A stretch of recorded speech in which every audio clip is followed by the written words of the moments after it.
કમોસમી વરસાદે અગરિયાઓની મહેનત પર પાણી ફેરવી દીધું। સુરેન્દ્રનગર જિલ્લાના ખારાગોડા અને આસપાસના રણમાં કમોસમી વરસાદથી મીઠા ઉદ્યોગને મોટો ફટકો પડ્યો છે। વરસાદથી અગરિયાઓની મહેનત પર પાણી ફરી વળ્યું છે, જેના કારણે મીઠાના ઉત્પાદનમાં 25%થી વધુનો ઘટાડો થવાની શક્યતા છે। સામાન્ય રીતે આ વિસ્તારમાંથી 11 થી 12 લાખ મેટ્રિક ટન મીઠાનું ઉત્પાદન થાય છે, જે ઘટીને 9 થી 10 લાખ મેટ્રિક ટન થવાનો અંદાજ છે।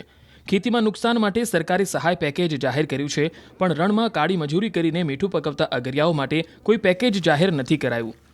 સુરેન્દ્રનગર જિલ્લાના ખારાગોડાના રણમાં દર વર્ષે અગરિયાઓ દ્વારા કાળી મજૂરી કરી અને મોટા પ્રમાણમાં મીઠાનું ઉત્પાદન કરવામાં આવે છે, પરંતુ ચાલુ વર્ષે જે કમોસમી વરસાદ અને માવઠાના કારણે ખેતી બાદ આ મીઠાના પાકમાં પણ મોટા પ્રમાણમાં નુકસાન પહોંચ્યું હોય તેવી શક્યતાઓ સેવાઈ રહી છે। ખાસ કરીને આ કમોસમી વરસાદને લઈને ચાલુ વર્ષે મીઠાના ઉત્પાદનમાં અંદાજે 25%થી વધુ છે એ ઘટાડો નોંધાય તેવી શક્યતાઓ હાલ સેવાઈ રહી છે।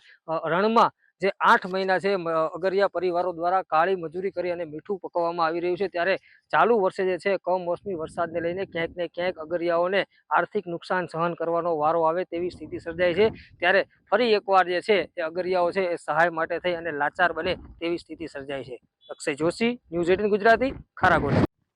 અગરિયાઓ સામાન્ય રીતે નવરાત્રિથી જ મીઠું પકવવાનું કામ શરૂ કરી દે છે, પણ આ વર્ષે દિવાળી પછી પણ કમોસમી વરસાદ થવાથી બનાવેલા મીઠાના પાટા ધોવાઈ ગયા, જેથી અગરિયાઓને ફરીથી પાટા બનાવવાની નોબત આવી છે। અગરિયાઓએ અગાઉથી જ વેચાણ માટે ભાવ નક્કી કરી દીધા હોવાથી તેમને મોટું આર્થિક નુકસાન થશે, ત્યારે સરકાર રાહત પેકેજ જાહેર કરે તેવી અગરિયાઓની માંગ છે। તાજેતરમાં કમોસમી વરસાદ થવાને કારણે અમારા જે મીઠા ઉત્પાદકો છે એ લોકોને ઘણું મીઠાનો ઉત્પાદન લોસ છે। લગભગ એકાદ મહિના જેટલું ઓછું ઉત્પાદન થાય છે। સામાન્ય રીતે દર વર્ષે અમારા વિસ્તારની અંદર 4.5 થી 5 મહિનાનો માલ મીઠાનો થતો હોય છે એક પાટાની અંદર। એની અંદર કન્ટેલમેન્ટ થતાં લગભગ અમારો એવો અંદાજ છે કે 3.5 થી મેક્સિમમ 4 મહિનાનું ઉત્પાદન થાય એવું છે। અને આના કારણે શું છે કે અમારા અગરિયાઓને ઘણો લોસ છે। દિવસે દિવસે આ વિસ્તારમાં મીઠાનું ઉત્પાદન ઓછું થતું જાય છે। અને એ સિવાય આપણે વધારે વાત કરું તો અમારા વિસ્તારની અંદર બ્રાઇન પણ ઓછું થતું જતું થાય છે।